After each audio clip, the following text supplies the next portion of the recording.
안녕하세요. 사연에 빠지다의 DJ 민영입니다. 오늘도 두 가지 사연 준비되어 있으니 재미있게 들어주시고요. 오늘도 구독과 좋아요 버튼 잊지 말고 꾹 눌러주세요. 그럼 오늘의 사연 함께 만나볼게요. 여러분 안녕하세요. 저는 중매로 남편을 만나 결혼을 한 경우입니다. 나이가 드니까 저절로 뻔뻔해졌는데 처녀 시절에는 제가 숫기도 없고 유난히 어디 가도 쑥스러움이 많이 타던 여자였거든요. 속으로는 사내가 좋아도 겉으로는 결코 그런 티를 못 냈습니다. 그런 저를 오해하신 제 아버지하고 어머니가 제가 연애도 결혼도 생각 없고 남자한테도 관심이 없는 줄만 아셨나봐요. 가만 보니까 저 지지배가 아주 큰일 날 지지배야. 그대로 뒀다가는 쓰무짝에 하나 없이 나이만 들고 시집도 못 간 채로 죽게 생겼네. 어머니가 사방팔방으로 저를 시집 보내고 싶다는 뜻을 퍼뜨리셨어요. 저한테는 한마디 상의도 안 하셨습니다. 언질이라도 한번 해주셨으면 제가 얼마나 좋았을까요. 하지만 저는 귀띔조차 받지 못한 채로 어느 날 제 남편이 될 남자를 만났던 것입니다. 그게 전부였어요. 추가적으로 그 어떤 특별한 전말도 없었습니다. 그게 저희 부부가 결혼한 내막의 전부가 맞습니다. 남편은 저보다 7살 많은 남자였죠. 참고로 남편이 늦게 결혼한 것이 아니라 제가 조금 일찍 결혼한 편이라고 보면 맞는 것이었답니다.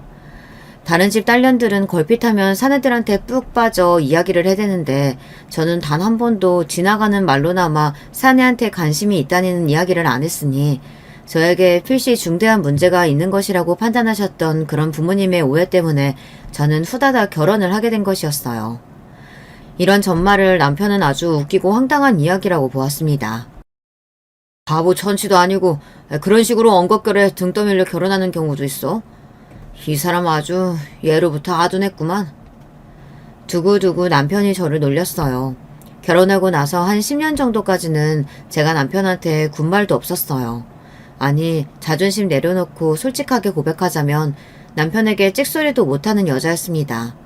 저는 머리도 안 좋았고 얼굴이 빼어난 것도 아니었고 뭐 하나 그럴싸한 구석이 없었는데다가 성격마저 어딘가 소심하고 조용했기에 남편 앞에서 목소리를 내고 싶어도 그 자신감이 부족했어요. 남편은 저보다 나이도 꽤 많고 결혼할 당시에도 멀쩡한 직업이 있었고 한마디로 사회생활을 하는 사람이었으니까 제가 주눅이 들었습니다. 틀린 것 같아도 무조건 남편 말이 맞다고 하면서 그렇게 살았는데요. 부부로 산 지가 10년의 세월이 좀 넘어갈 무렵부터는 특별한 계기도 없었건만 어느 순간에 제 머릿속에 이런 말이 흘러들어왔어요. 에라 모르겠다. 그리고 그런 마음을 한번 먹고 나니까 더 이상 남편 앞에서 저의 주장을 크게 펼치는 게 어렵지 않아졌죠. 남편은 저를 향해 점점 더 겁대가리를 상실하는 것 같다고 말을 했었으나 제 생각에는 유부녀가 되고 엄마가 되고 그렇게 나이를 먹어가며 자연스레 능청스러워진 것 같았습니다. 아무튼 그런 변화를 겪고 나서는 결혼하게 되었던 전말을 두고 남편이 저더러 답답이에 멍청이라고 놀리면 저도 제법 받아칠 수 있게 되었답니다. 그러는 당신은 왜 나하고 결혼했을까? 나나 당신이나 그렇게 따지고 보면 결국 똑같이 등 떠밀린 바보 아니야? 오호, 이 사람이 당신이랑 나랑 어떻게 같아? 당신도 옛날에 아무 소리 않고 나랑 결혼하러 나왔잖아요. 그러니 피차 일반이지. 난 속았던 것뿐이야. 결혼하게 될 거라는 것조차 모르고서 자리에 나왔던 아주 난 당신하고는 타정이 달라. 속았다니? 원래 그건 또 무슨 이야기일까? 난 분명히 그렇게 들었어. 절세의 미인이라고. 뿐만 아니라 참하고 고운 분위기 은은하게 풍기는 것이 아주 일품인 여자라고 알았지. 절세 미인인데다가 그런 분위기까지? 그런 대단한 여자가 어디에 있었는데요? 그러니까 내가 말했잖아. 속았다고. 뭐예요? 아니 그럼 내가 절세 미인의 분위기까지 갖춘 여자인 줄 알고서 나랑 결혼하려고 했던 거예요? 엄마야, 나는 그런 사실을 지금 처음 알았네? 그뿐이야? 나보다 나이도 7살이나 덜 먹었다 하니까 내 가슴이 얼마나 설렜겠어. 이건 볼 것도 없이 하늘이 내게 준 감동의 선물이라 여기고 당장 결혼하겠다고 외쳤던 거지. 그런데 막상 실제로 만나보니까 당신이었던 거야. 얼씨구야. 그 슬픈 표정은 뭐래요? 그때 나를 보고서 대단히 실망했다는 뜻이지? 아니 그럼 나를 거절하고 결혼을 하지 말았어야지. 바보같이 결혼해놓고서 나한테만 아둔하다고 맨날 놀려대면 쓰나. 돌아가신 우리 아버지한테 이미 약속을 다 해둔 상태였어. 이번에 당장 결혼하겠다고. 당신도 알겠지만 그때 우리 아버지가 많이 편찮으시기 시작할 때였잖아. 그러니 당신 보고 내가 까무러치게 실망했다고 한들 결혼을 없던 일로 물을 수가 없었지. 가만히 돌이켜보면 우리가 결혼한 게 돌아가신 아버님 공이 컸네요. 아버님 아니었으면 당신은 나하고 그때 결혼 안 했을 수도 있었겠네? 그렇다고 볼 수 있겠지. 그렇구나. 그렇게 된 거였구나. 내년부터 아버님 제사는 더욱 정성 들여야겠어. 고마우신 분이니까. 그래야지. 당신 생각 잘했어. 저녁은 찬밥에다가 있는 반찬 꺼내서 먹죠. 뭐라고? 오늘 저녁에 고기에다가 양념 바른 거 먹는다고 하지 않았어? 번거로워서 안 돼요. 팔 아파. 요즘 왜 이렇게 팔이 쑤시는지. 몸이 이런데 무슨 고기고 양념이야. 시간 부족해서 안 되니까 있는 반찬들하고 먹자고요. 당신 지금 일부러 이러지? 나한테 삐져서 이러는 거지? 이 나이 먹고 삐지긴 내가 뭘 삐져요. 예로부터 내가 하도 아둔한 사람이라 짧은 시간 내에 양념 고기를 못 만들 뿐이지. 삐졌네 삐졌어. 당신 옛날 그때 일 가지고 나한테 삐지지 마. 그럼 내가 억울해.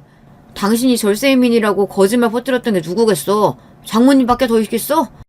나는 장모님한테 속은 사람이지만 그거 가지고 한 번도 억울하네 어쩌네 그런 말 한 적도 없어. 그러니까 당신도 삐지면 안 돼. 보자 하니까 이 양반이 정말. 그놈의 절세매인 이야기 좀 그만해요. 듣는 절세추녀 기분만 점점 나빠지니까.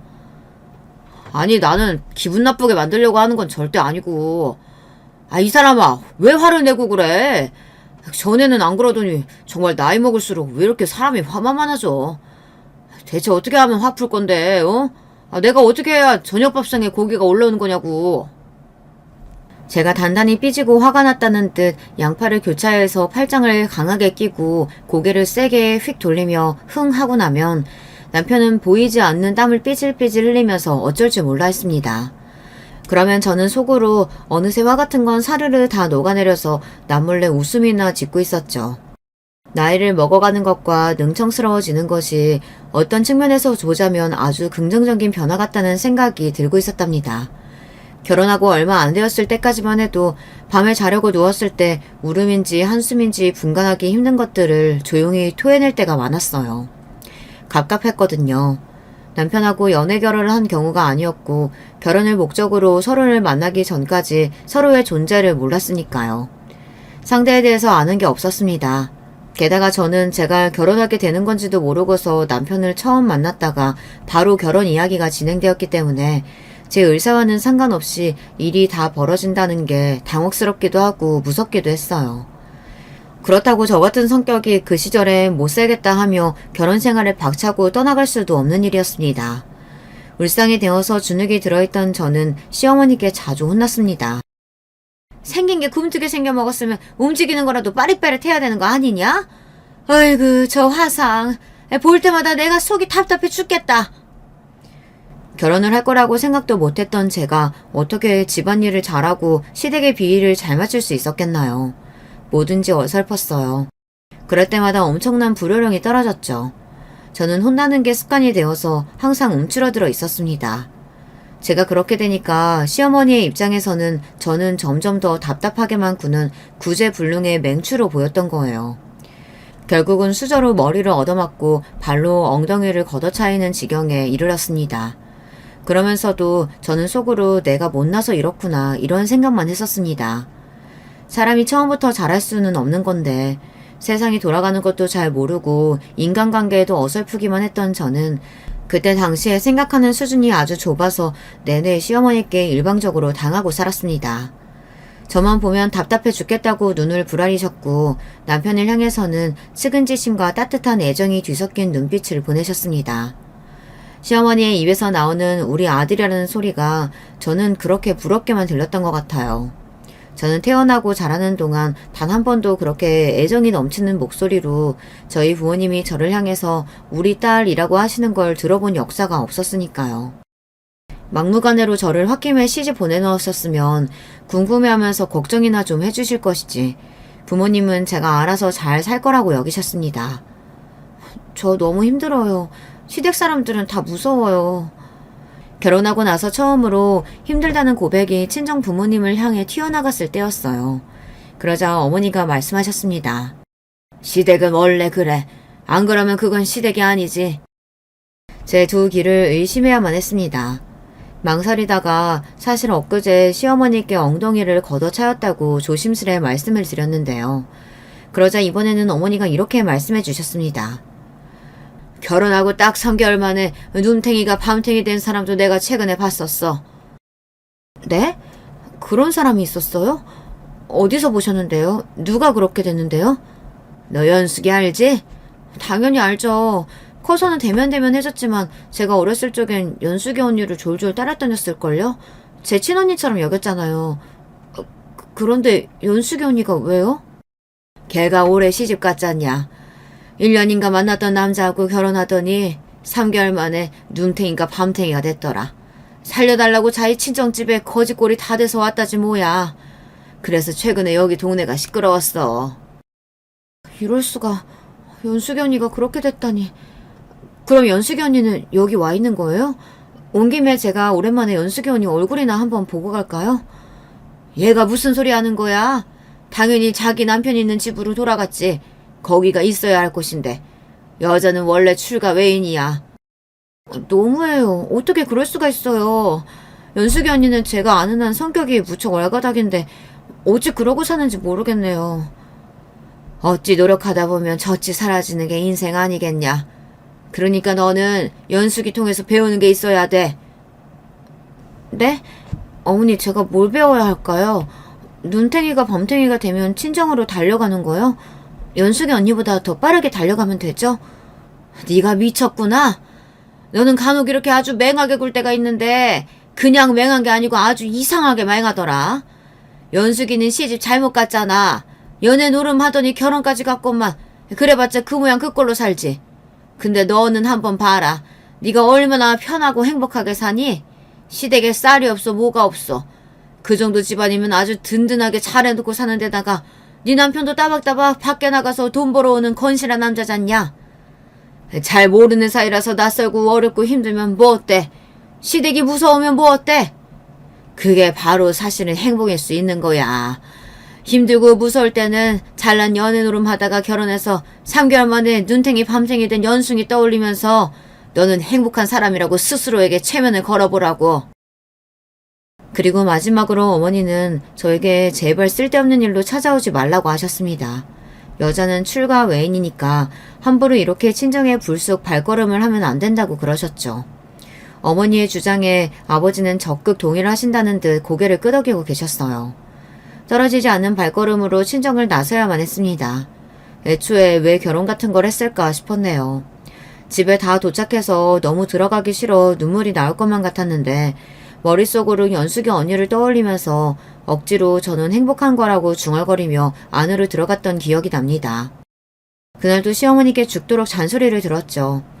하지만 친정에 가서 신랄한 지적을 받고 왔던 그날 이후로 저는 어딘가 마음가짐이 달라지게 되었어요. 눈탱이가 밤탱이만 안 되면 되는 거지 뭐. 그러다 보니 저도 모르게 마음속에 약간의 여유 비슷한 게 생기더군요. 이전에는 항상 조바심이 났고 조급했고 또 혼이 날까 조마조마한 마음만 가득했습니다. 그런데 이제는 심하게 얻어터진 것도 아닌데 그렇게까지 겁을 먹을 이유가 있을까 싶어졌던 거예요. 마음가짐을 달리하였더니 실수가 줄어들었습니다.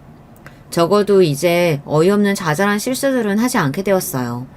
남편한테도 맨날 어색하고 어려워서 거리를 두고 머쓱하게 행동했었는데 이제는 꽤 자연스러운 언행을 구사하게 되었습니다. 드디어 꽤나 진짜 부부 같은 모습이 되어가고 있었어요. 제가 슬그머니 마음을 열고 머쓱했던 태도를 정리하자 남편도 태도가 변하기 시작했습니다. 시어머니께 제가 호되게 혼나는 광경을 우연히 보더라도 남편은 남자인 자기가 끼어들 일이 아니라고 생각해서 멀찍이 고개를 돌려버리는 사람이었거든요. 특히나 머쓱하게 구는 아내보다는 당연히 모친의 편을 들어야 한다는 생각도 있었을 것이고요. 그런데 이런 남편이 아주 느린 속도로 그러나 분명하게 변하고 있었습니다. 야, 이 맹추 같은 거사. 내가 물부터 들어놓아야 한다고 너한테 몇 번을 말했냐? 그놈의 답답한 대가리를 확 쳐버릴까 보다. 어느 날 저는 또 시어머니께 혼나고 있었습니다. 예전 같았으면 오들오들 떨면서 황급히 물을 들여놓으려고 움직였다가 엉덩이를 걷어차이고 나자빠졌겠죠. 하지만 눈팅이가 밤팅이 되는 것 아닌 이상 별로 무서워할 것 없다고 생각하게 되고 변했던 저는 태연자약한 얼굴로 옅은 미소를 입가에 걸 뿐이었습니다. 뭐야! 웃지나 말고 빠릿빠릿하게 움직여! 답답해 죽겠으니까! 네, 어머님. 물 들여놓으라니까? 그것부터 얼른! 네, 어머님. 아유, 답답해. 대가리가 문제인지 아니면 굼뜬 저 다리짝이 문제인지 헷갈린다니까. 제가 습관적으로 움츠러들었던 만큼 시어머니께서도 사실 습관적으로 저를 답답해 하셨던 것 같아요. 그렇게까지 답답할 상황도 아니건만 저를 답답해 하시며 혼내시는 게 습관이 되다 보니 시어머니의 입장에서도 어느새 그게 관성으로 굳어졌던 것입니다. 제 다리를 걷어차고 싶으시다는 듯 눈길을 내리시길래 제가 흠칫하고 있었는데 바로 그때 남편의 목소리가 날아들었어요. 물 들여놓을 자리에 방금 전까지 다른 게 올라가 있었잖아요. 그러니까 저 사람이 당연히 그걸 보면서 바로 물을 들여놓을 생각을 못했겠죠. 자리가 없었으니까. 남편의 또렷한 목소리에 제가 놀랐습니다. 시어머니의 앞에서 제 편을 들어준 것도 그렇고 콕 집어서 지적한 내용도 너무 똑부러졌으니까요. 가방끈이 남편에 비해서 짧았던 사람이었던 저는 그때 남편을 보며 느꼈습니다. 아, 저래서 사람은 많이 배워야 하는구나. 그리고 시어머니께서는 입가를 파르르 떨고 계셨습니다. 아, 우리 아들 언제 왔니? 거기 있는 줄도 몰랐네. 왜요? 제가 여기 있으면 안 되나요? 아니야. 그냥 해본 소리지. 그런데 어머니 거기 계시면 안 될 것 같아요. 어머니가 길을 막고 계시니까 저 사람이 빠릿빠릿하게 물을 들여놓으려고 움직일 수가 없잖아요. 안 그래요? 아, 내가? 어라, 이제 보니까 그렇구나. 시어머니께서 제 앞을 가로막고 계셨기 때문에 저는 밀치고 지나가지 않는 이상 물을 들여놓으려고 이동할 수가 없었죠. 사실 이건 너무나도 당연한 문제였는데 이걸 지적할 생각조차 못했던 제가 바보처럼 느껴졌습니다. 시어머니께서도 왠지 민망한 기색으로 당황해 하시면서 비켜주셨고요. 제 앞에서 시어머니께서 꼬리를 내리시는 모습을 그때 처음 본 것이었어요. 무척 낯선 광경이었고 낯선 기분이 들었습니다. 하지만 그게 싫지는 않더라고요. 물을 들여놓고 나서 뒤를 돌아보니까 그때까지도 저를 지켜보고 있던 남편이 그제서야 조금 웃는 표정을 지은 뒤 걸음을 옮기더군요. 그 웃는 얼굴이 마치 이제야 안심이 된다는 기색으로 읽혀서 저도 그날은 내내 웃음이 실실 나왔던 것 같아요. 그렇게 작은 물고가 트이고 나자 변화가 본격적으로 시작되었죠. 남편은 더 이상 멀찍이 관망이나 하며 뒷짐만 지고 있는 사람은 아니었고 저도 더 이상 굼뜨고 답답하고 유약하기만 한 사람이 아니었습니다. 시어머니께서는 아들 며느리의 이런 긍정적인 변화를 마냥 반기실 수 없었던 것이었습니다. 왜냐하면 금쪽 같은 아들이 어쨌든 당신이 아닌 저의 편을 들기 시작한 모양새가 되고 말았으니까요. 잘 생각해보면 꼭 그런 말은 아니었으나 시어머니의 입장에서는 그리 여겨질 수밖에 없었습니다. 그리고 정말 놀랍게도 말이죠. 바로 그 시기에 제가 처신을 잘했어요. 저한테 어떤 치밀한 계산이 있어서 전략적으로 행동한 것은 아니었어요. 그냥 충동적으로 그리 굴었을 뿐입니다. 저는 어머님이 좋아요. 갑자기 무슨 말말 개소리니? 네? 하지만 어머님이 좋은 건 사실인데요. 저는 어머님도 좋고요. 결혼해서 이렇게 사는 것도 너무 좋아요. 얘 좀 봐라. 나는 너 별로다. 너 안 좋아. 시어머니께서는 짜증을 내셨으나 정말로 제가 싫어서 짜증을 내신 건 아니었습니다. 당혹스러움이 강하게 밀려들어 반사적으로 그리 반응을 하셨던 것뿐이죠. 시어머니께서 남편의 변화 그리고 저희 부부가 점차 가까워지고 있는 변화에 대해서 왠지 모를 위기감을 느끼고 계셨던 시기에 제가 선보였던 처신은 가히 최고였다고 볼 수 있어요. 남편을 구워 삶아서 시어머니를 배척하는 게 아니라 시어머니께 잘 보여서 결과적으로 일거양득을 노리는 최선의 전략이었죠.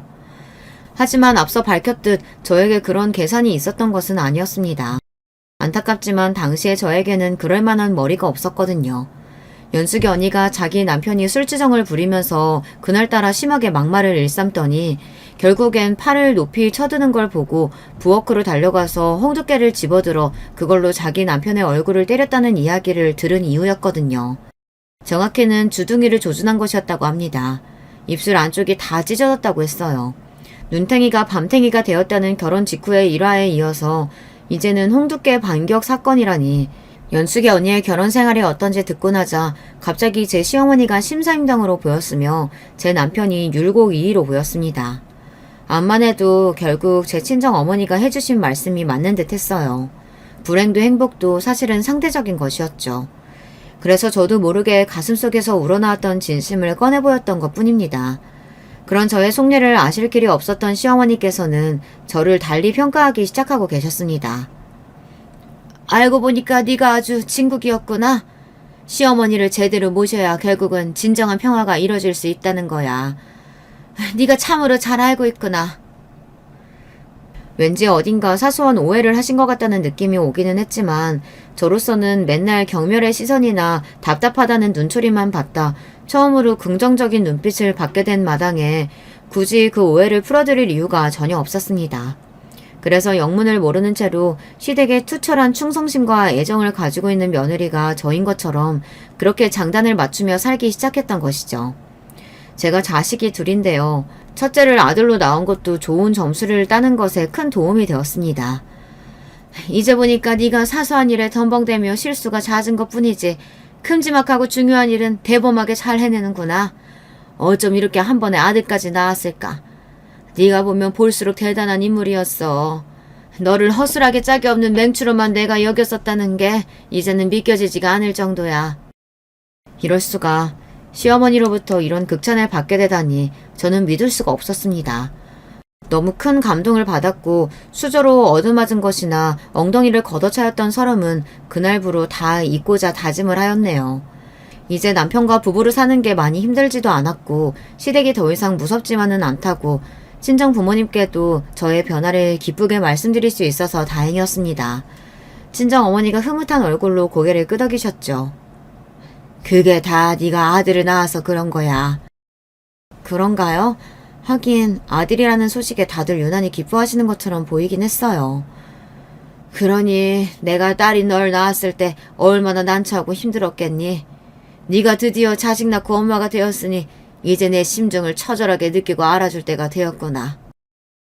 어머니가 힘을 주어 그렇게 말씀하셨을 때 저는 아기가 칭얼거리는 소리 때문에 그 내용을 못 들은 척 하였어요.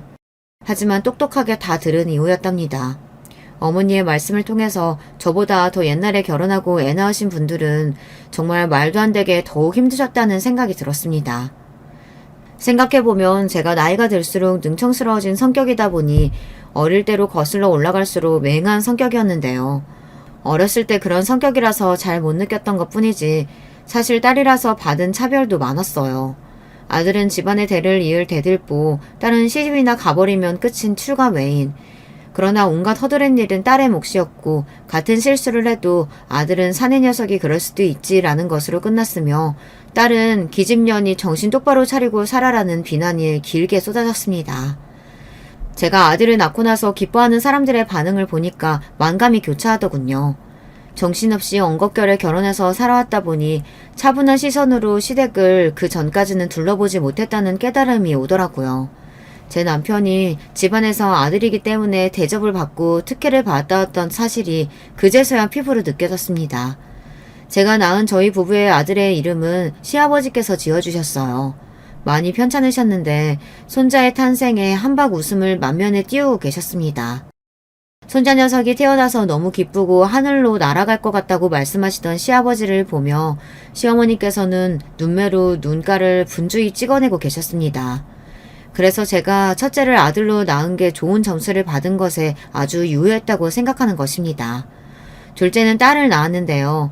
아들이 아닌 딸이기도 했지만 이때는 시아버지께서 상태가 너무 나빠지신 터라 다들 마음의 준비를 하고 있는 단계였거든요.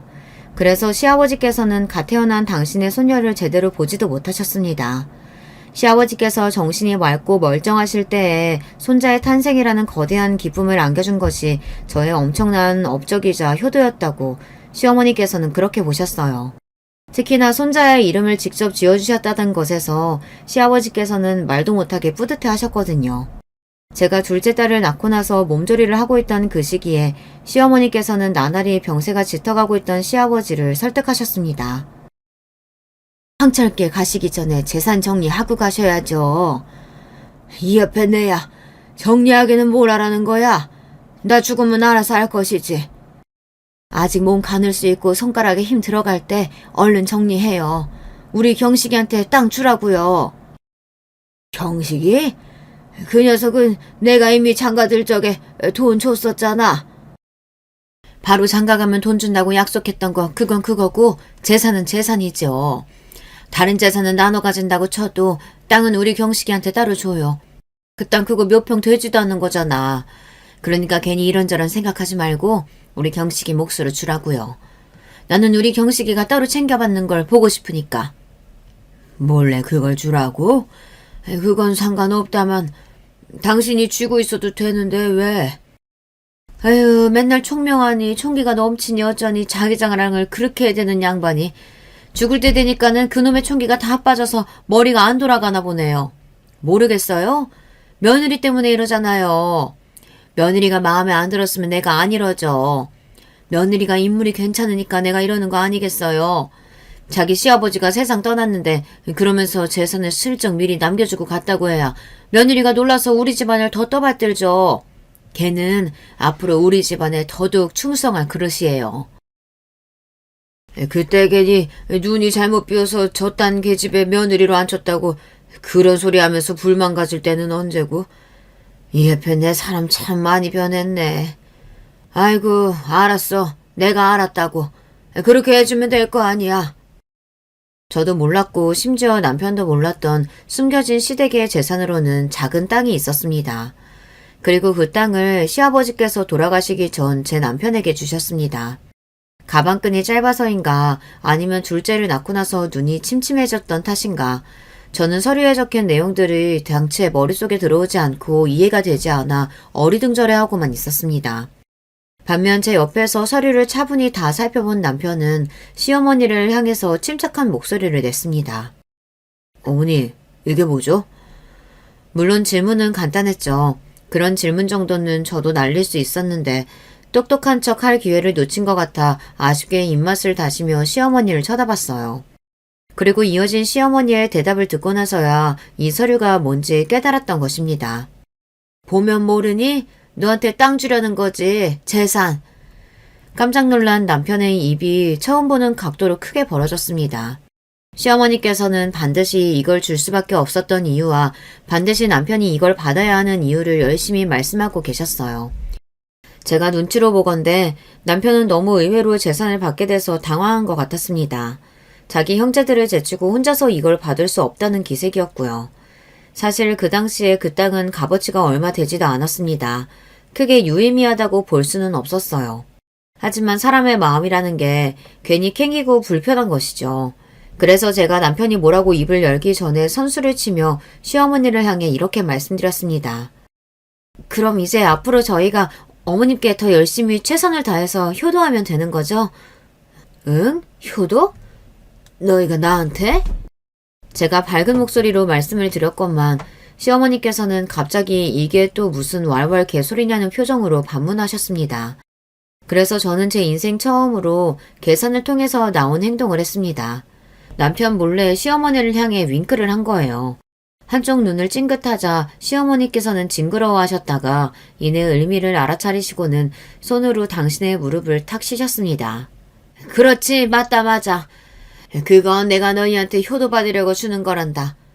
왜? 그게 얼마 되지도 않는 재산 같아서 꼴랑 그거 받고서는 나한테 잘하기가 싫으냐?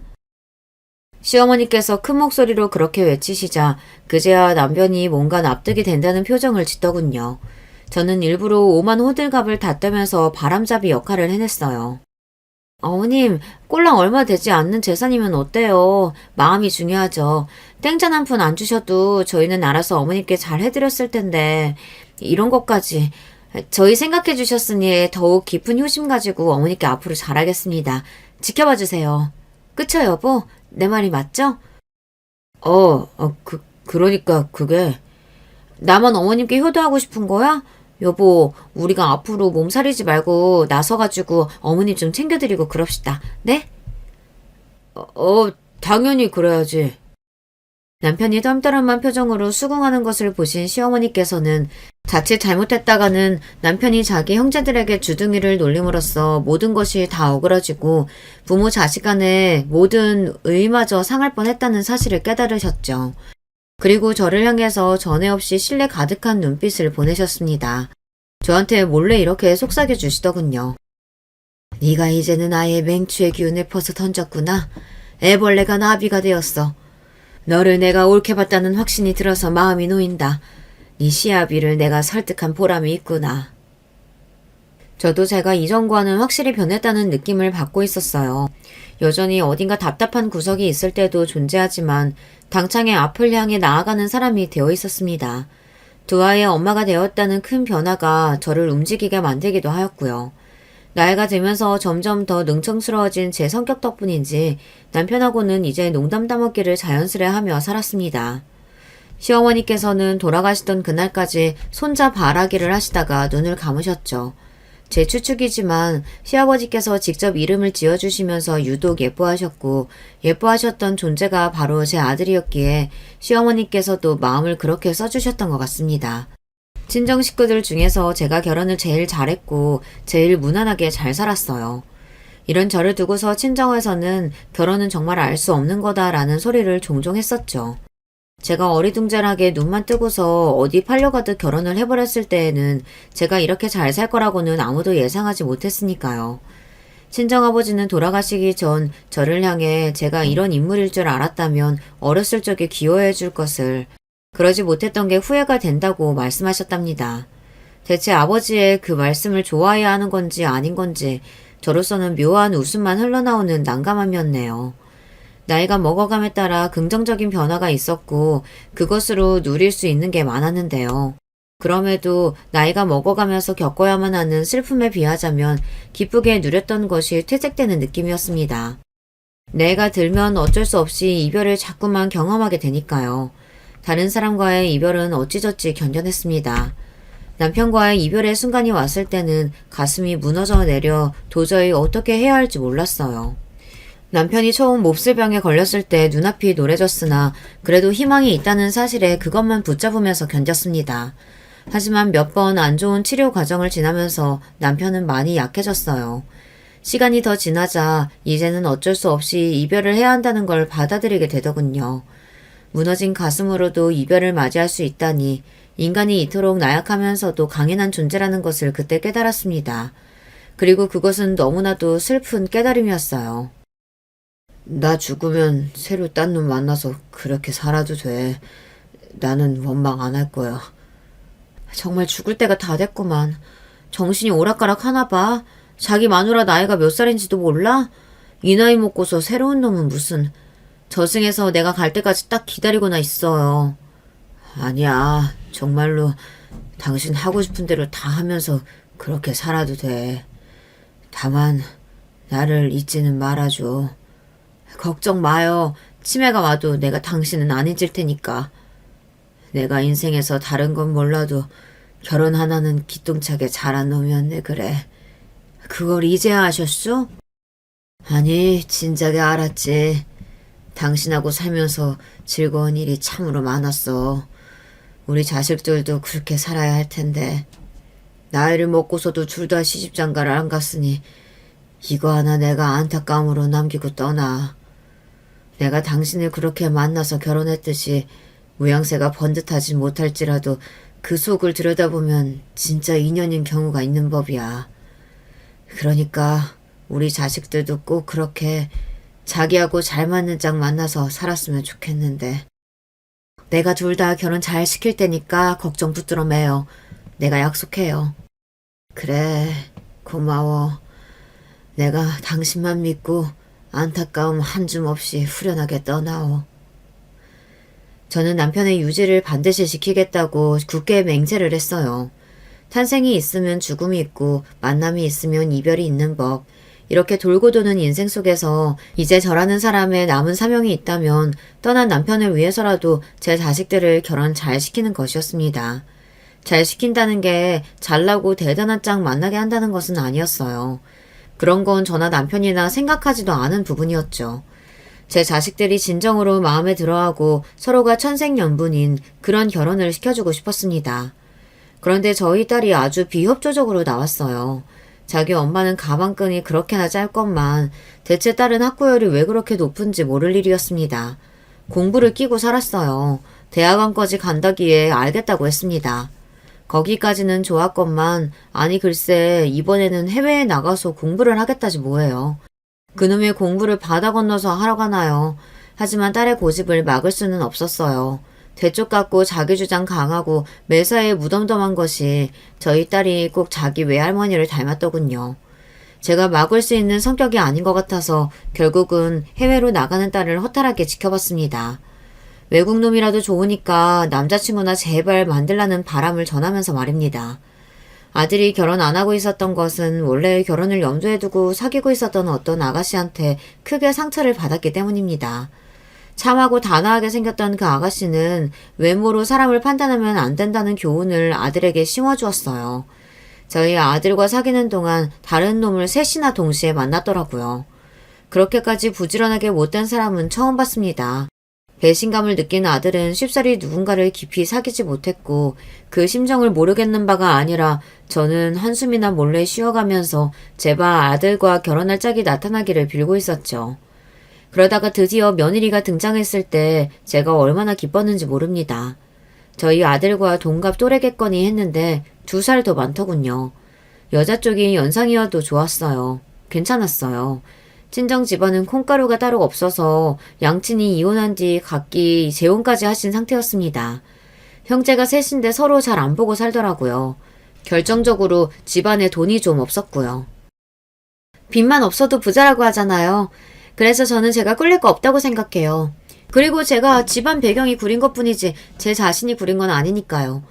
여자가 제 나이에 이런 직장 멋지게 다니고 있는 경우가 흔한 게 아니잖아요. 저는 커리어 우먼의 표본이라고 할 수 있죠. 말을 하는 게 거침이 없고 되게 당당하더라고요. 아들의 뒤통수를 때렸던 예전에 그 아가씨하고는 인상부터 딴판이었습니다. 얼굴도 빼어난 미인은 아니었지만 도도하고 당찬 기운이 묻어났어요. 이래서 아들이 확 끌려가지고 결혼한다고 그랬구나 싶더라고요. 아들이 좋다고 하는데 반대할 생각 같은 건 없었습니다. 간섭할 마음도 없었어요. 둘이서 싸우지 말고 행복하게 잘 살라고 해줬습니다. 시집살이 같은 거 저는 절대로 당할 생각 없거든요. 그래서 만에 하나 어머님이 저한테 고압적으로 구셔도 잘 받아칠 대비가 되어 있었는데 제가 그럴 필요가 없었네요. 어머님이 이렇게 신세대 어머니이신 줄 알았다면 제가 진작에 마음을 놓았을 거예요. 며느리가 커다란 미소를 입가에 걸면서 그렇게 말했을 때 저는 우습게도 돌아가신 친정 아버지가 떠올랐습니다. 항상 저에게 좋은 말씀을 해주신 건지 아닌지 헷갈리는 분이었거든요. 며느리가 그랬어요. 이게 지금 좋게 받아들여야 하는 건지 아닌 건지 헷갈리더라고요. 나이든 입장에서 보자면 며느리가 소위 싸가지를 밥 말아먹은 사람이었으나 마음을 내려놓고 본다면 그 정도로 당창 발언을 하지 못할 이유가 딱히 없는 것 같기도 했죠. 그리고 저는 제 아들의 행복한 결혼 생활을 바랄 뿐이지 대접받는 시어머니가 되기를 꿈꾸는 것은 아니었으니까요. 며느리가 어떻게 굴든 그냥 내버려 두었습니다. 아들이 회사 근처에서 자취를 하던 곳에서 두 사람이 신혼생활을 시작했고요. 아들은 결혼 전과 다름없이 때마다 저에게 안부 문자를 종종 남겼어요. 그리고 원래는 결혼 전에 평일 주말 구분 없이 한 달에 대략 6-7번꼴로 저희 집에 찾아왔었는데 결혼하고 나니까 발걸음이 줄어들더군요. 돌아가신 시어머니께 하도 강아지 취급을 받으면서 자란 탓인지 남자치고 제법 살가운 성격을 지닌 게 제 아들이었는데 결혼하고 나니까 그런 아들의 모습을 자주 못 보게 된 것 같아 씁쓸한 기분도 들었습니다. 하지만 이건 저만의 기분이었을 뿐 한 번도 밖으로 표출한 적 없었고요. 며느리에게도 전화나 문자를 좀 하라든가 가끔이나마 와달라든가 그런 요구를 안 했어요. 웬만하면 같이 가려고 했는데 회사 일이 바빠서 그런가 주말이면 많이 피곤해서 쉬어야 한다고 그러네요. 아들이 겸연쩍은 목소리를 내는 것만 보아도 어떻게 돌아가고 있는 상황인지 알 것 같았기에 제가 더 고민이 되고 있었어요. 그러다가 결국 가만히 아무 소리 않고 조용히 있던 제가 폭발하고 마는 일이 생겼습니다. 다름이 아니라 제 남편 제사 문제였어요. 그 어떤 날보다 중요한 날이었습니다. 그리고 제가 아들에게 단단히 일러두었어요. 다른 건 그냥 넘어가도 그렇게 중요한 날에 며느리의 도리를 다하지 않은 건 절대 좌시할 수 없다고요. 제사를 준비 어떻게 할 건지 며느리한테 직접 미리 알려주고 대화도 나눠봐야겠으니까 걸음을 하라고 그러라고 분명히 전했습니다. 그러자 며느리가 이튿날 전화해서 딱 이렇게 말하더라고요. 저보고 오라고 하셨다면서요? 맹랑한 목소리에 한숨부터 나왔지만 꾹 참고서 맞다고 했습니다. 이야기 좀 해야겠으니까 들르라고 했어요. 며느리가 그동안 보인 무성의한 태도를 딱 짚고 넘어갈 때가 되었으니까요. 그랬더니 며느리가 자기도 마침 저한테 할 이야기가 있었으니 잘 되었다고 하면서 퇴근길에 들르겠다고 했습니다. 며느리가 저한테 무슨 할 말이 있다는 건지 내심 궁금하더군요. 그런데 저를 아주 어이없게 만드는 소리를 하더라고요. 어머님, 돌아가신 아버님 제사가 다음 주 수요일이라면서요? 저 그때 바빠요. 회사에서 요새 중요하게 돌아가고 있는 일이 있어서 그날짜는 야근 확정이에요. 그래? 그렇다면 어쩔 수 없지. 네가 제사 준비할 수는 없겠구나. 네, 죄송하지만 그렇게 되었어요. 주말이면 100번 양보하겠는데 평일은 좀 직장 다니는 입장에서 그렇잖아요. 그날 야근 다 끝나고 나서 바로 오면 되겠구나. 뭐라고요? 제가 왜요? 제사에 참석을 해야지. 못 들으셨어요? 저 그날 바쁘다니까요. 야근이 있다니까요. 야근 끝나고 나면 파김치가 되어 있을 텐데 그 뭔 놈의 제사예요. 그 다음날도 출근해야 하는 직장인의 입장은 생각 못 하세요? 뭐라고? 뭔 놈의 제사냐고? 네 시아버지 제사다 이 되바라진 거사. 어찌 말이 그렇게 함부로 해? 그러니까 대체 죽은 사람 제사 때문에 왜 산 사람이 고생을 해야 되냐고요. 온갖 유난 다 떨면서 제사 챙기는 집 치고 잘 사는 집 제가 본 적이 없네요. 며느리가 비웃음을 입가에 걸며 그렇게 외친 순간 저는 머리끝까지 화가 났고 참았던 화를 담아 며느리의 싸대기를 올려붙였습니다. 뺨을 한 대 맞은 며느리가 헛웃음을 뱉더군요. 와, 뺨을 때리시네요? 제가 왜 이따위 취급 받아야 되는 건지 전혀 모르겠는데요. 그냥 모르는 것도 아니고 전혀 몰라? 너는 아주 안 되겠구나. 이제 너는 내 며느리가 아니다. 내 아들이 너랑 갈라서든 안 서든 상관없이 너는 내 며느리가 아니야. 너를 옹호하고 두둔한다면 나는 이제 내 아들도 안 보고 살련다. 이래서 우리나라 시차 들어가는 인간들은 안 되는 건가 보네요. 저야말로 지금 이혼하고 싶은 생각 가득하니까 어머님만 그렇게 생각하신 척 하지 마세요. 나이만 먹고 대가리에 똥만 가득 찼구나. 네가 허세를 부리는 게 아니라면 정말 이혼할 생각이 있는 거라면 지금 당장 내 아들한테 전화 걸어서 이 상황 다 말하지 그러냐. 설마 못하겠는 건 아니지? 제 도발에 약이 올랐는지 며느리가 바로 아들에게 전화를 걸었습니다. 그리고 상황을 다 이야기하면서 아들이 자기 편이 아니라 제 편을 든다면 이혼할 거라고 말한 뒤 전화를 끊었고요. 표독스러운 며느리의 얼굴을 바라보다 제가 말했습니다. 나로서는 다행이지만 너로서는 안 됐구나. 우리 집안 재산 100억은 될 텐데 네가 그걸 놓치게 됐으니까. 네? 얼마요? 100억이요? 그게 무슨 소리세요? 당황한 며느리를 보며 저는 온화한 미소를 지었습니다. 그 옛날 남편의 앞으로 받았던 아담한 땅은 재개발이라는 수지를 맞아 엄청난 값어치가 되었고 그걸 내다판 돈으로 사다 들인 상가 건물이 다시 엄청난 재산이 되어주었습니다. 어느새 저는 자산가가 되어 있었고요. 제 표정만 봐도 농담이 아니란 것을 알아차렸는지 며느리가 어느새 몸을 떨기 시작했어요. 저기 어머님, 제가 요새 업무 스트레스가 심했나 봐요. 그래서 헛소리가 막 나갔네요. 사실 그렇게 일하는 거 전부 다 돈 벌기 위함인 거 아시죠? 결국 돈 벌어서 어떻게든 잘 살아보려고 아등바등 노력하는 거예요. 갑자기 눈물마저 글썽이더군요. 잠시 뒤 아들이 들이닥쳤고 저에게 죄송하다는 눈빛을 보낸 뒤 서둘러 며느리의 팔을 잡아 끌고 나갔습니다. 저는 왠지 아들이 어떤 결정을 내렸을지 알 것 같더라고요. 그리고 역시나 며느리와 끝내겠다는 이야기를 이튿날 아들이 전해왔어요. 사실 아직 혼인신고도 안 한 상태였어요. 이렇게 되려고 미뤘나 봅니다. 엄마 죄송해요. 면목이 없어요. 아들이 말을 하다 눈물을 보였습니다. 저는 괜찮다고 되려 잘 된 거라고 다독여 주었어요. 결혼 전에는 몰랐는데 함께 살다 보니까 상대의 진면목과 단점을 알게 되어 심란한 나날들이었다고 합니다. 결혼이 애들 장난도 아니니까 책임감으로 아들은 참고 버텼을 뿐이었어요. 저는 아들에게 다른 것보다 행복하게 살면 되는 것이라고 재차 말해주었습니다. 후회로 통곡하면서 며느리였던 아가씨는 쫓겨났고요. 아들은 그로부터 2년여가 지나고 나서야 진정한 자기 짝을 찾았답니다. 저희 딸도 외국에서 공부를 마치고 한국으로 들어오자마자 눈을 맞은 사람하고 곧장 결혼했어요. 지금은 둘 다 알콩달콩 자기 가정을 잘 꾸리고 사는 중이랍니다. 여러분, 두 번째 사연 시작하기 전에 좋아요, 구독 꼭 눌러주실 거죠? 그럼 두 번째 사연 바로 시작합니다. 안녕하세요. 저는 서울 사는 60대 남자입니다.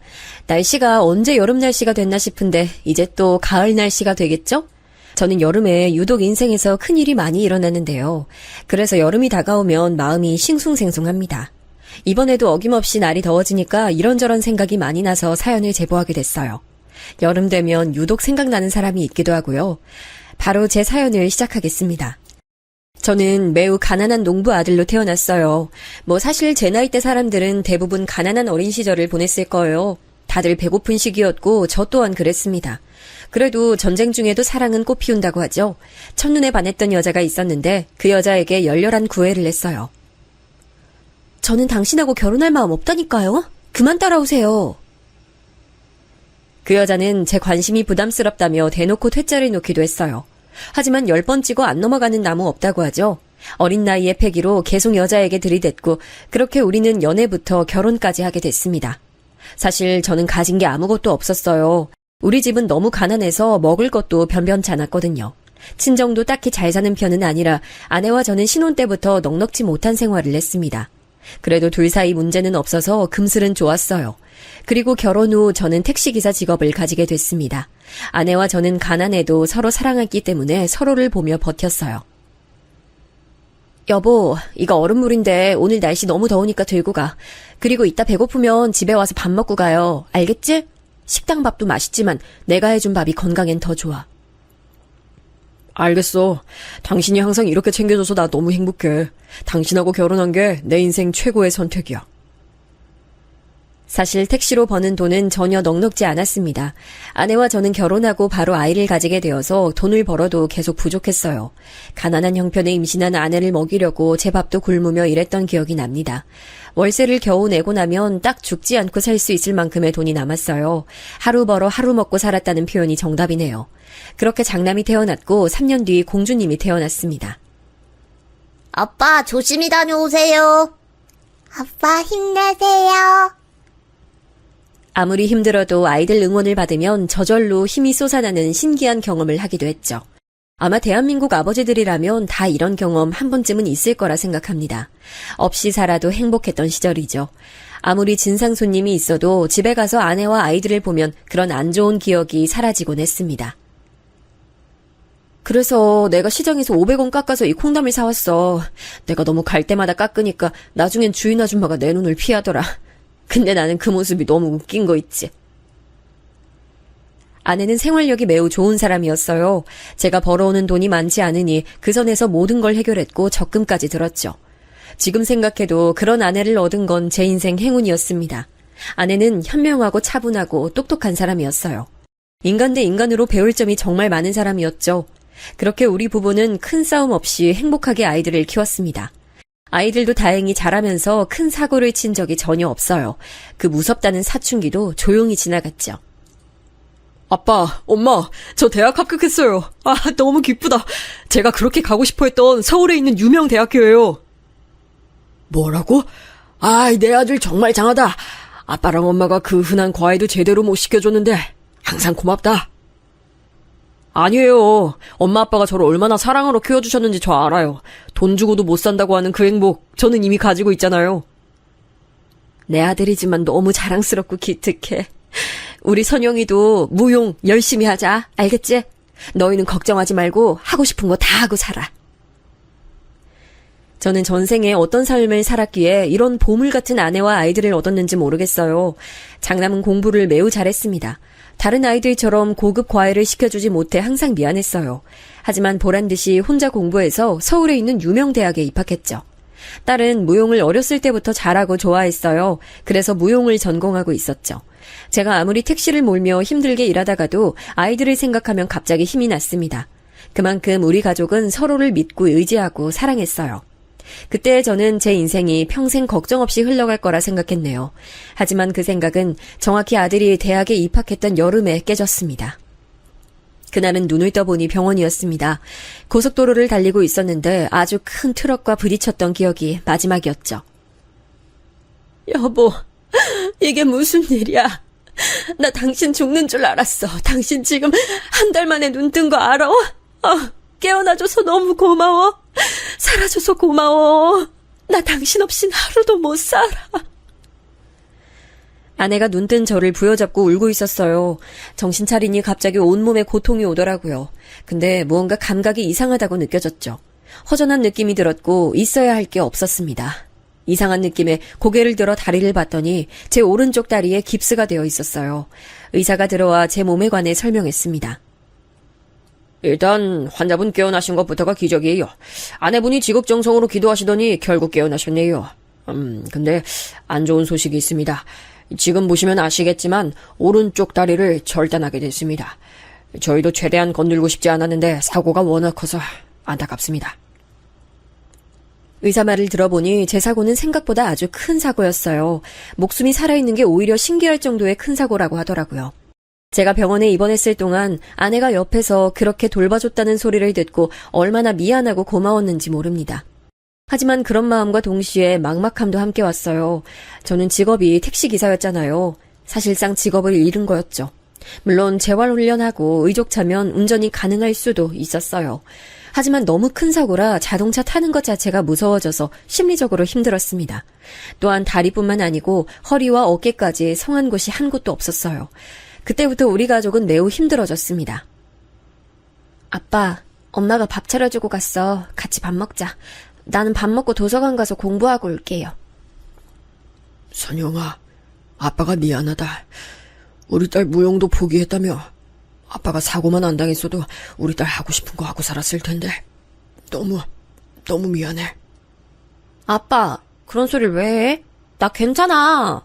무용은 나중에 취미로 하면 되잖아요. 아빠는 내 걱정 말고 아빠 몸 재활 신경 써요. 딸은 그렇게 본인이 원하던 무용을 그만뒀어요. 현실적으로 제가 벌어오는 돈이 없어서 아내가 밖에서 일하기 시작했거든요. 아내는 닥치는 대로 식당 가서 설거지부터 시작했습니다. 근데 제가 병원에 다녀야 하니까 많은 시간을 낼 수도 없었어요.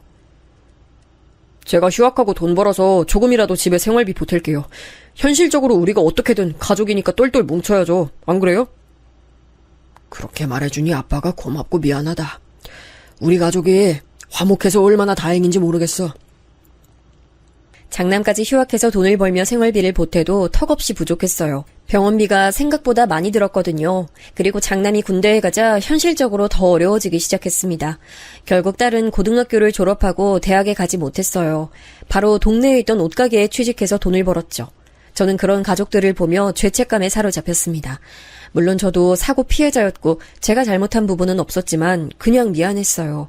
그렇게 가족들은 서로를 위해 버티고 버텼습니다. 특히 아내가 고생을 많이 했죠. 아내는 설거지부터 건물 청소, 그리고 남의 집 가정부 생활까지 하며 장남 대학 학자금을 벌었습니다. 그렇게 아들은 아내와 딸이 벌어온 돈으로 대학 학자금을 해결했고 졸업하고 바로 대기업에 취직했어요. 아들이 취직하고 얼마 가는 용돈을 줬는데 그것도 결혼하면서 며느리 반대로 생활비를 받지 못했습니다. 제가 오늘 제보하는 사연에서 며느리가 사실 주인공인데요. 저는 아들이 처음에 며느리를 데려왔을 때 마음속으로 반대했어요. 물론 사람이 겉모습만 보고 판단하면 안 된다고 하지만 아주 밝은 노란 머리에 진한 화장과 심지어 문신까지 있었거든요. 며느리는 딸이 일하던 가게의 직원이었어요. 아들이 종종 딸이 퇴근할 때 데리고 가곤 했었거든요. 나중에 들어봤더니 며느리가 아들에게 첫눈에 반했다고 하더라고요. 장장 4년이나 쫓아다녀 아들의 마음을 얻었다는 말에 많이 당황했습니다. 나는 사실 세연이 잘 모르겠어. 일할 때도 좀 여우 같은 모습이 있었거든. 물론 오빠한테는 성격 죽이고 잘하는 것 같긴 하던데. 그래도 가족 되는 거니까 너무 미워하진 마. 알겠지? 그래도 오빠랑 둘이 서로 좋아 죽더라. 아들에게 워낙 해준 게 없으니 아들이 좋다고 하는 건 다 들어주고 싶었어요. 또 결혼한다고 현실적으로 우리가 아들에게 집을 해줄 수가 없었거든요. 남자가 결혼할 때 집을 해가는 게 당연했던 시절이라 더욱 미안했습니다. 며느리의 친정도 넉넉하지 않은 편이라 아들 부부는 작은 단칸방에서 신혼을 시작했죠. 저도 마음속으로 미안한 마음을 가지고 있었는데 아내는 그게 몹시 신경 쓰였나 보더라고요. 다행히 같은 동네에 살았는데 아내는 시간이 나면 직접 아들 집에 가서 집안일을 해주곤 했습니다. 저는 이 사실을 모르고 있었는데 나중에 알게 됐어요. 굳이 당신이 가서 청소까지 해줄 필요가 있어? 당신 몸만 아프잖아. 며느린 그리고 지금 직업도 없이 집에 있던데 자기가 알아서 하지 않을까? 우리가 해준 게 전혀 없잖아. 이렇게 해야 내가 마음의 짐이 없을 것 같아 그래. 그리고 며느리 살림 실력이 좋지가 않더라. 해주니까 좋아하던데? 아내는 우리가 장남 부부에게 해준 게 없다는 게 마음에 걸렸나 보더라고요. 한편 저는 사고 이후에 제대로 된 일자리를 잡지 못하고 있었어요. 다시 운전대를 잡는 것은 트라우마 때문에 너무 무서웠고 다른 일을 제대로 하고 싶어도 다리가 아파서 할 수가 없었습니다. 그렇다고 아예 집에만 계속 있자니 그것도 상당히 곤욕스러웠어요. 그래서 제가 시작한 게 바로 주식입니다. 아내가 돈을 밖에서 벌어올 때 조금씩 아주 소액이지만 용돈을 주곤 했어요. 그러면 저는 그 돈을 모아다 주식을 시작했죠. 아내도 제가 주식한다는 사실은 알았는데 꽤 진지하게 하는 건 모르고 있었습니다. 그렇게 시간이 지나 딸도 짝을 만나 결혼하게 됐어요. 대학을 가지 못하고 동네에서 옷가게와 화장품 가게에서 일했던 딸은 손님으로 만난 사위와 결혼했습니다. 매우 듬직하고 우직한 청년이었어요. 다른 건 몰라도 선영이가 굶고 사는 일은 전혀 없게 만들겠습니다. 저 말에 아내와 저는 바로 결혼 허락을 했죠. 아들 부부에게 해준 것이 없는 것처럼 딸 부부에게도 해준 게 전혀 없었어요. 다행이라면 사위 집안은 우리 집보다 더 여유가 있다는 거였습니다. 그래서 비교적 아들 부부보다는 더 넉넉하게 시작했죠. 그래도 우리 애들이 언제 이렇게 자라서 결혼도 다 하고 다 컸어. 안 그래 여보? 그러니까 애들 3-4살 때가 눈에 훤한데 언제 커서 결혼까지 하는 거야. 저는 자식 둘이 결혼하니 이제 조금 마음이 놓였어요. 하지만 지금부터가 시작이었습니다. 며느리와 딸이 원래 서로 아는 사이라고 했잖아요. 여기서 갈등이 있었어요. 아내 성격상 며느리에게 시집살이를 시키는 사람은 아니었습니다. 물론 그렇다고 딸이 며느리를 괴롭히지도 않았어요. 문제가 되는 부분은 바로 딸의 시댁에서 챙겨주는 것들이었어요. 아가씨, 이거 비싼 제품 아니에요? 저도 이거 사고 싶었는데 못 샀어요. 아, 이거 시어머니가 선물해 주셨어요. 육아용품은 대부분 시댁에서 도움받고 있어요. 진짜 감사한 분들이죠. 부러워요. 저도 시댁에서 지원받을 수 있었으면 얼마나 좋을까요? 아, 그런가요? 조금 듣기 민망해요. 딸과 며느리가 만나면 저런 대화가 주였어요.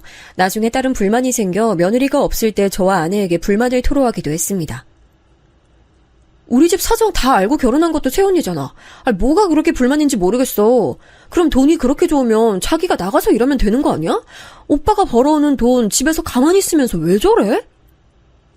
애를 키워야 돼서 그런가? 그래서 나도 며느리 볼 때마다 미안한 마음이 들어. 해주지 못한 죄책감도 있고. 나는 엄마가 그럴 때마다 이해가 안 가. 넉넉하게 해주는 사람이 더 적은 거 아니야? 그리고 아이 얘기도 나와서 그런데 엄마 쉬는 날마다 새언니가 봐달라고 하잖아. 난 그것도 싫어. 그럼 자긴 뭐 하는데? 실제로 아내는 며느리가 아이를 봐달라는 부탁하면 다른 것도 제쳐두고 돌봐줬어요. 아내가 워낙 아이를 좋아하기도 했고 또 며느리가 싫어할 만한 짓을 안 했거든요. 시간이 지나며 딸과 며느리의 갈등은 고조됐습니다. 새언니가 이번 명절 때는 자기 친정 식구들 데리고 제주도 간다고 했다며. 그럼 엄마랑 아빠는? 솔직히 새언니가 아빠 데리고 산책이라도 간 적 있어? 나 내 눈으로는 한 번도 못 봤어. 그런 사람이 자기 식구는 엄청 챙기네. 그거 다 우리 오빠 돈 아니야? 선영아, 네가 참아. 엄마도 그건 속상한데 뭐라 할 말이 없어. 본인들은 사이가 좋으니까 된 거지. 그래도 네 오빠한텐 잘하니까 우리가 참자. 딸의 말처럼 며느리는 제가 다리가 불편해도 한 번도 밖에 나갈 때 살갑게 제 휠체어를 밀어준 적이 없었어요. 물론 저도 제가 직접 하거나 아내가 해주는 게 더 편했습니다. 하지만 시도도 하지 않는 걸 보고 속상한 마음이 있긴 했어요. 이런 갈등이 고조되던 가운데 믿을 수 없는 일이 일어났습니다. 이때는 돌아서면 일이 생겨서 심적으로 너무 힘든 날들이었어요. 바로 아내가 어느 날 갑자기 쓰러졌습니다. 무슨 정신으로 병원에 갔는지도 모르겠어요. 제 다리도 불편한데 울면서 손을 떨며 딸과 아들에게 전화했습니다. 위암 말기입니다. 항암에도 살아날 가능성이 매우 적어요. 남은 기간은 3개월입니다. 맙소사. 안 돼요, 선생님. 제발 살려주세요. 이 사람 평생 고생만 했어요. 제발요. 안 돼. 아내는 뜻밖의 결과를 받았는데 바로 위암 말기였어요. 제가 다치고 나서 하루도 제대로 쉰 적이 없는 아내는 암이란 끔찍한 상황에 놓였죠. 처음엔 믿기지 않아 얼마나 울었는지 몰라요. 여보, 그만 울어. 당신이 잘못한 게 뭐가 있어. 난 괜찮아. 그렇게 힘들어하면 나 진짜 하늘 가면 그땐 어떡하려고 그래. 마음 강하게 먹어야지. 내가 당신에게 해준 게 없어서 그래. 평생 나 때문에 고생만 하다가 가잖아. 너무 미안해. 그렇게 아내가 암이란 소식을 듣고 지극정성으로 아내를 간호했어요. 제가 사고가 나고 아내가 저한테 했던 것처럼 저도 최선을 다했습니다. 새언니 너무한다. 나 같으면 하루라도 와서 엄마 돌볼 것 같은데. 엄마가 새언니 결혼하고 한동안 집에 가서 집안일 했던 거 알지, 아빠? 그 이후로 아기도 봐주고 얼마나 최선을 다했는데 어쩜 사람이 저래? 아빠도 그건 속상하더라. 하다못해 아들은 와서 보던데 뭐 자기 엄마가 아니라서 그런가. 그런데 뭐라 하면 그거대로 일이니까 일단 네 엄마가 우선이라 꾹 참는 거지. 그나저나 김서방한텐 너무 고마워. 장모님이 아프신데 이 정도는 당연한 거죠. 아무것도 아니에요. 그리고 장인어른, 이건 제 마음이니 받아주세요. 아니, 이게 뭐야? 아이, 내가 김서방한텐 너무 미안해서 얼굴을 들 수가 없어. 너무 고마워. 우리 딸하고 결혼한 것도 고마운데 이렇게 계속 용돈을 챙겨주다니. 꼭 나중에 갚을게. 에이, 바라고 그러는 거 아니라는 거 아시잖아요. 저는 괜찮습니다. 장모님도 장모님이지만 장인어른 건강도 챙기셔야죠. 아내가 쓰러지고 사위와 며느리의 행동이 너무 차이가 많이 났어요. 집에서 가정주부로 있는 며느리는 병원에 얼굴을 비춘 적이 없는 반면에 사위는 일하면서도 틈틈이 찾아왔죠. 아버님, 제가 아이가 요즘 시험기간이라 바빠서요. 이해하시죠? 애아빠가 본인이 간다길래 저는 집에 있기로 했어요. 어머님 건강 어떠세요? 안 그래도 내가 말하려고 했는데 아내가 손자를 보고 싶어해. 데리고 와줄 수 있니? 아, 네. 남편한테 말해서 데리고 가라고 할게요. 제가 좀 바빠서요. 저도 찾아뵙고 싶은데 유독 요즘 약속이 많아요. 또 친정에 일도 생겼고요. 아, 애아빠한테 말하지 마세요. 그러니? 그래도 네 시엠이 얼마 남지 않았어. 와서 얼굴이라도 비추는 거 어떠니? 시간 내서 가보도록 할게요. 아버님, 저 바빠서요. 이따 다시 연락할게요. 실제로 아내는 얼마 남지 않은 것이 제 눈에도 보일 정도였어요. 그러면서 손자들을 많이 눈에 담고 싶어 했죠. 딸은 손녀를 데리고 자주 왔는데 며느리는 본인도 잘 오지 않으니 손자를 데리고 오지도 않았어요. 결국 아들이 데리고 오곤 했습니다. 저도 이때 며느리에게 많이 실망했지만 어쩔 수 없었어요. 아내가 살 수 있는 날이 얼마 남지 않았으니 아내가 우선이었죠. 그리고 아내는 의사의 말대로 3개월 후 하늘로 가게 됐습니다. 여보, 내가 너무 미안해. 미안해. 당신은 나 만나서 고생만 하다 가네. 내가 미안해. 엄마 하늘에서 우리 기다리고 있어. 우리 나중에 만나면 행복하게 살자. 미안해. 엄마, 이제 조금 살 것 같은데 효도해야 되는데 안 돼, 엄마. 아내가 하늘로 가고 우리 가족은 단체로 슬픔에 빠졌어요. 무슨 정신으로 아내 장례를 치렀는지 모르겠습니다. 제 인생에서 가장 힘든 시기가 바로 아내의 죽음을 보내던 시간이에요. 아내와 함께했던 모든 시간이 생각났죠. 신혼 때부터 아이들을 키웠던 기간들과 또 사고 이후에 고생했던 게 머릿속을 스쳐 지나갔습니다. 단 한 번도 저에게 큰 소리를 내지 않았던 천사 같은 아내를 생각하니 가슴이 아팠죠.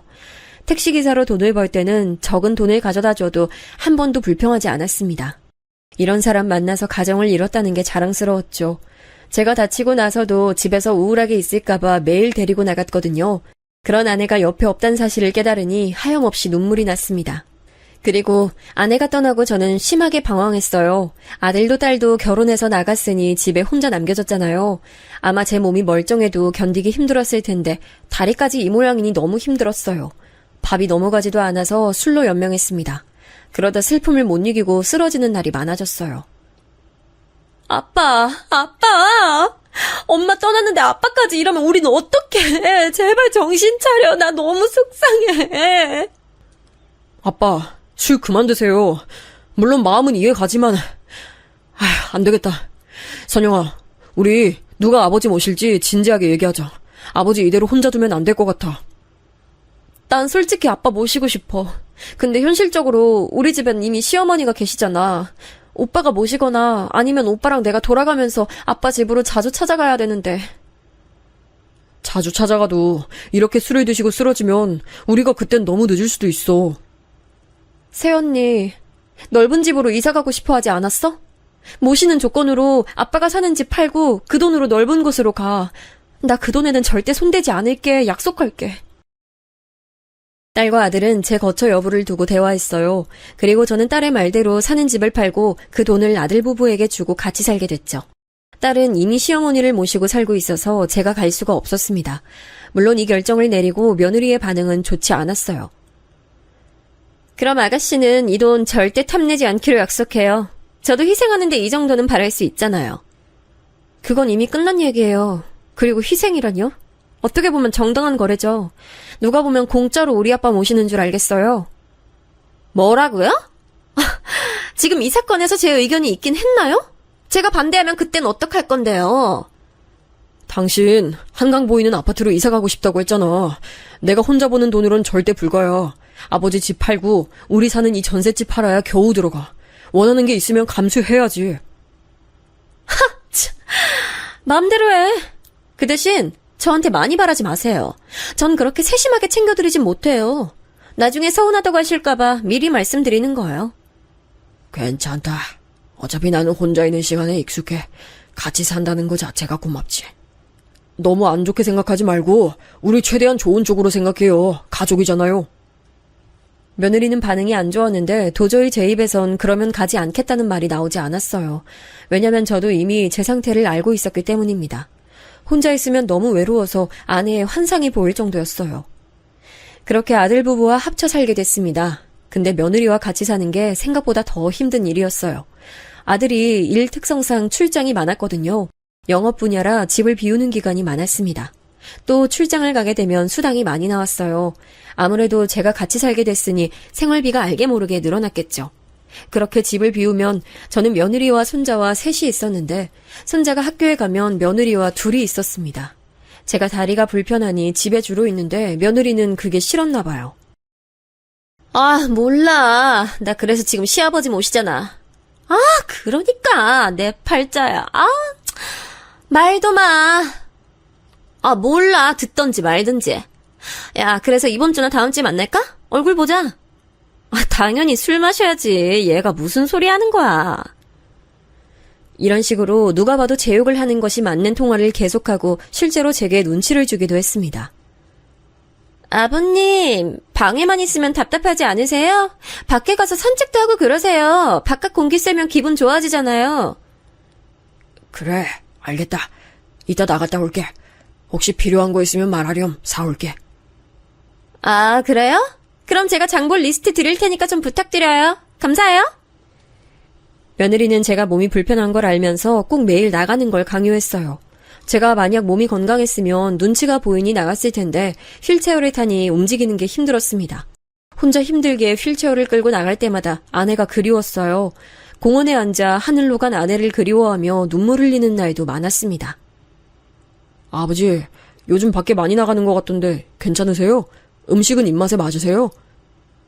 여보, 안 그래도 아버님 이사하고 넓은 집 돼서 그런가? 자주 나가셔.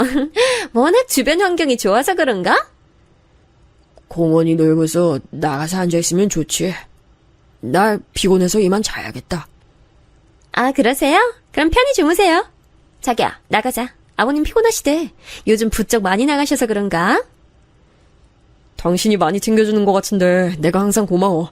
마음 놓고 출장 다닐 수 있어서 다행이야. 아들이 제게 말을 걸면 며느리는 아들 옆으로 딱 달라붙었어요. 그런 간격만 보면 저를 많이 챙기는 것처럼 보였죠. 근데 사실은 전혀 아니었어요. 저는 집에서 눈치가 보여 밖에서 많이 있었는데 그러다 보니 밥도 제대로 먹지 못했습니다. 아버님, 부엌에서 뭐 하세요? 뭐 드시려고 그러세요? 밖에서 오래 계시길래 먹고 오시는 줄 알아서 밥 안 했는데 라면이라도 드실래요? 아니다. 내가 알아서 해먹을게. 넌 가서 쉬어. 신경 쓰지 말고 할 거 하렴. 괜찮다. 며느리 눈치가 보여 차마 밥을 차려달라는 말은 나오지 않았어요. 불편한 몸으로 계란말이라도 해먹으려 했는데 아무래도 휠체어를 타고 있으니 쉽지 않았죠. 아버님! 불날 뻔했잖아요. 제가 라면 끓인다고 할 때 그냥 가만히 계시지. 연기. 거실로 가세요. 환기해야 돼요. 아유, 미안하다. 내가 몸이 이래서 불편하네. 미안하다. 이러려고 그랬던 게 아닌데. 전날 결국 저는 아무것도 먹지 못하고 혼자 방에서 있는데 아내가 그리웠어요. 눈물이 자꾸 나와서 방 밖으로 가지도 못했죠. 그런데 그런 저를 며느리는 신경도 쓰지 않더라고요. 방 밖에서 오히려 손자를 불러서 맛있는 밥을 먹이는 소리를 들으니 더 속상했습니다. 마음도 적적하니 주식에 더 많은 신경을 쓰기 시작했어요. 요즘은 주식이 잘 돼 있어서 핸드폰으로도 가능하잖아요. 일부러 신경을 다른 곳으로 돌리려고 애썼죠.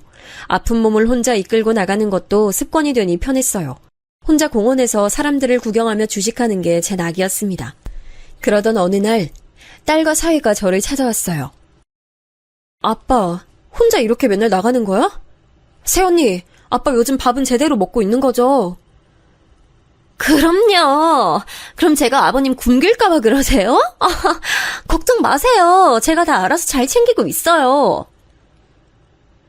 거짓말이었어요. 저는 며느리가 저 말을 할 때 딸과 사위에게 사실을 말할지 말지 고민이 많았습니다.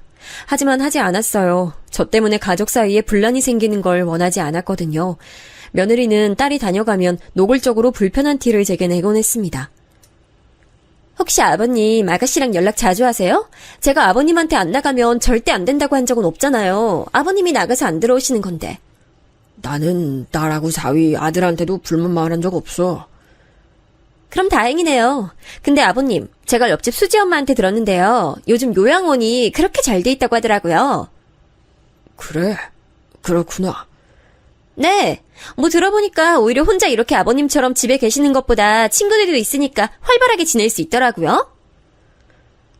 며느리는 어느 순간부터 노골적으로 요양원 얘기를 꺼냈어요. 저는 며느리가 그렇게 말하면 일부러 저도 가고 싶다거나 그런 말을 절대 하지 않았습니다. 혹시라도 그런 말을 꼬투리 잡아 보낼 수도 있으니까요. 그러면서 속으로 억울한 마음이 점점 생겼어요. 이렇게 서울 한복판 한강이 보이는 고급 아파트에서 살 수 있는 것도 다 제 덕이잖아요. 아무리 저와 같이 산다고 해도 만약 제가 살던 집을 팔지 않았으면 절대 아들의 외벌이로는 살 수가 없었죠.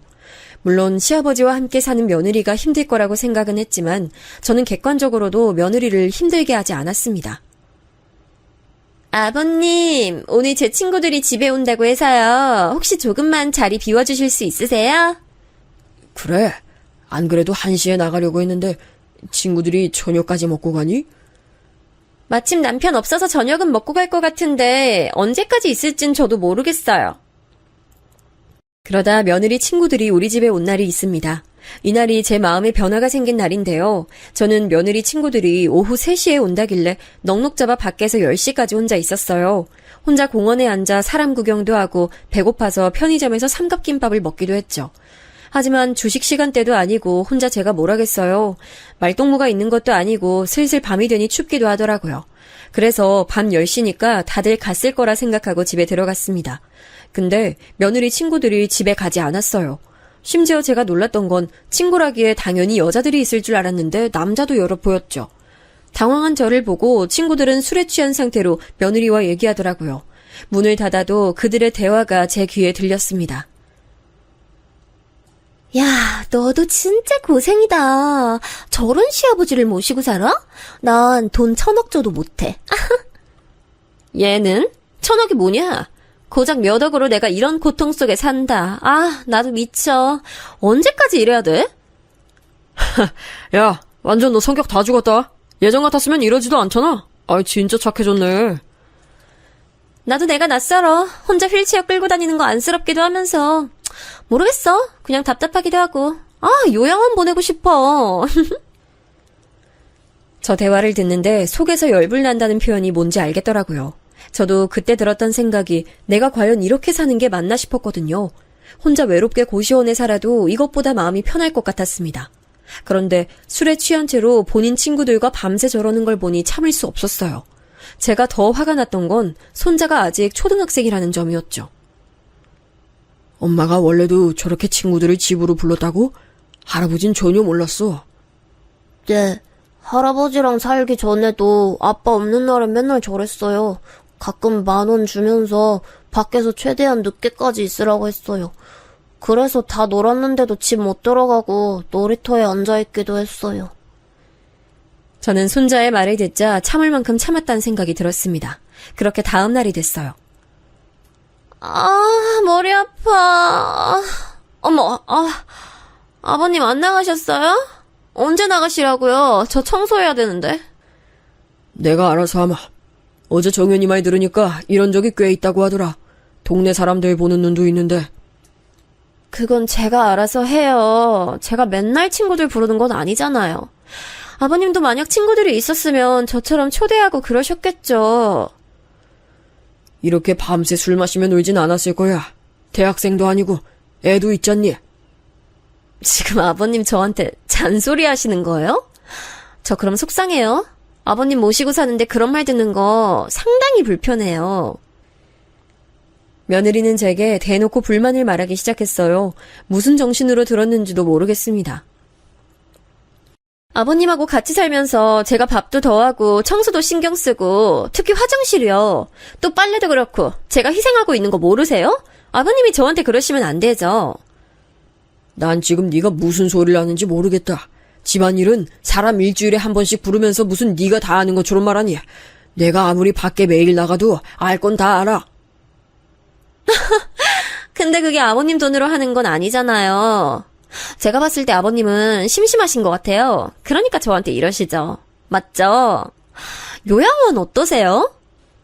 네가 저번부터 요양원 얘기하는 의도를 나는 알아. 근데 이 집도 내 돈 지분이 더 많은데 네가 그런 소리를 해도 되는 거냐? 저는 살면서 남한테 화를 내본 적이 없어요. 그런데 그런 저를 화내게 만든 며느리도 참 대단하다는 생각이 들었습니다.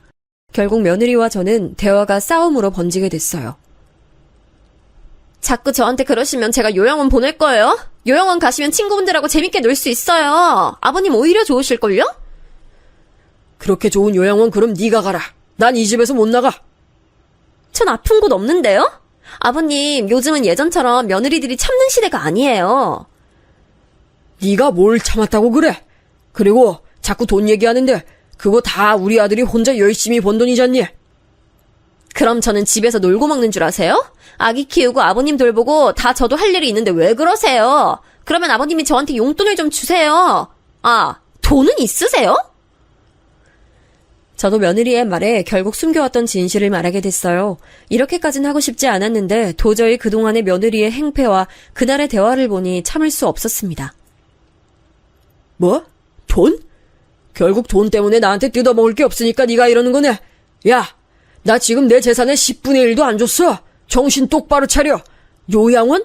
네가 날 잘 돌봤으면 여기 이런 집에 몇 배는 되는 곳에서 살 수 있었어. 지금 아버님 무슨 소리를 하시는 거예요? 아버님 사고 난 뒤로 제대로 일한 적 없다는 거 저도 알고 있어요. 자꾸 그런 헛소리 하시면 진짜 요양원 보낼 거예요. 저는 며느리의 말에 그냥 말없이 핸드폰을 켰어요. 그리고 제 계좌를 며느리에게 보여줬습니다. 제가 맨날 밖에서 주식했다고 했잖아요. 예전부터 아내가 살아있을 때 제게 용돈으로 줬던 돈으로 시작한 주식은 생각보다 더 크게 불었어요. 굴리고 굴려서 아주 큰 재산이 됐죠. 돈이 돈을 부른다는 말 있잖아요. 그리고 사실 아내가 죽으면서 사망보험금이 나왔던 게 있었어요. 제가 아파트를 판 돈을 아들에게 줬으니 사망보험금은 딸에게 주기로 했거든요. 물론 그 사실을 며느리가 모르고 있었죠. 딸이 그 보험금을 제 비상금으로 쓰라고 줬었는데 저는 그걸 다 주식에 투자했습니다. 그렇게 불어난 돈은 아파트를 몇 채를 구입할 수 있는 돈이었어요. 아니, 이게 다 뭐예요, 아버님? 어머, 이게 다 얼마야, 세상에. 네가 날 맨날 나가게 해서 공원에서 주식하며 돈 벌었어.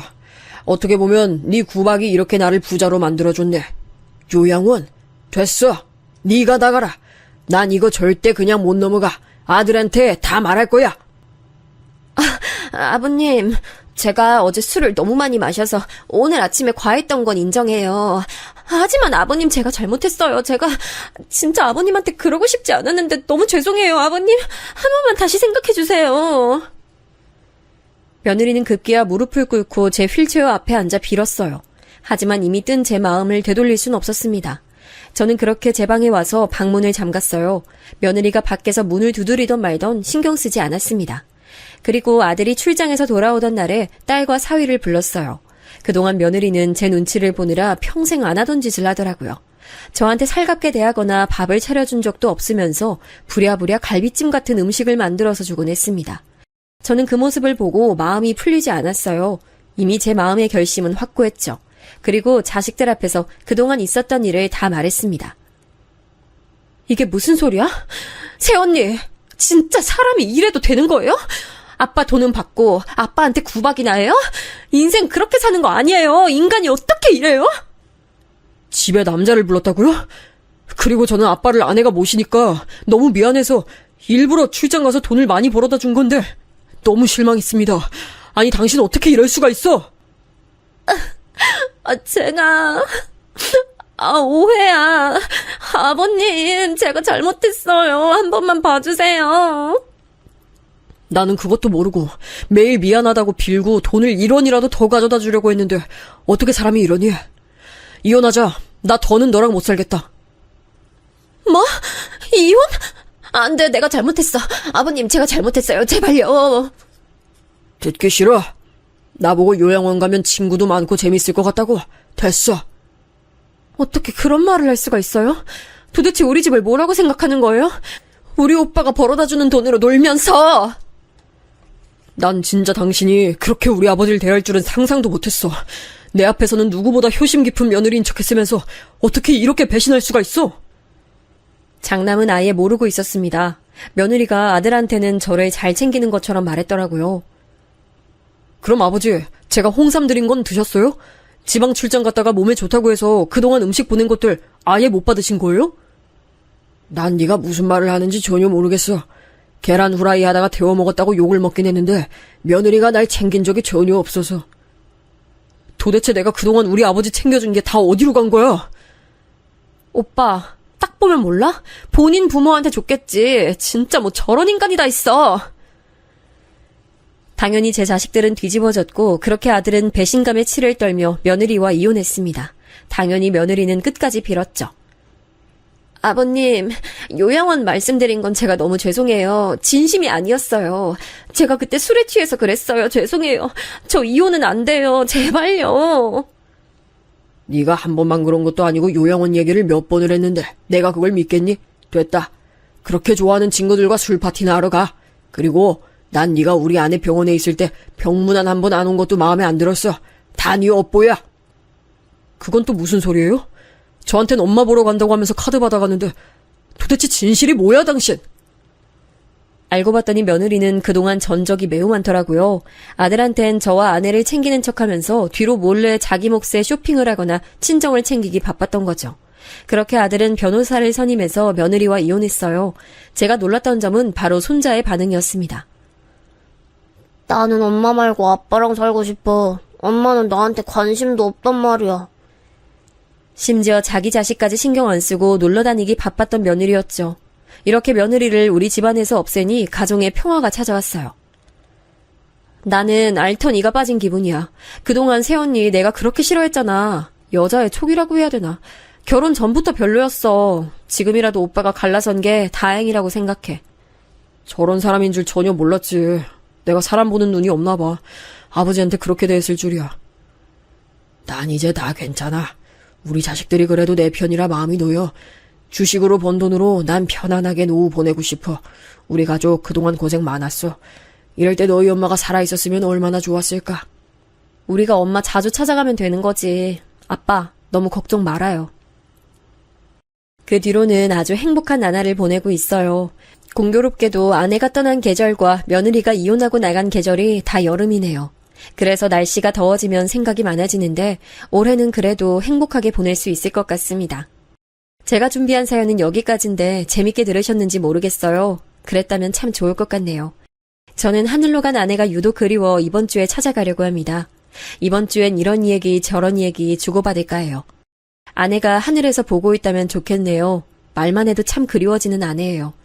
지금까지 길다면 길었을 텐데 제 넋두리 끝까지 들어주셔서 정말 감사합니다.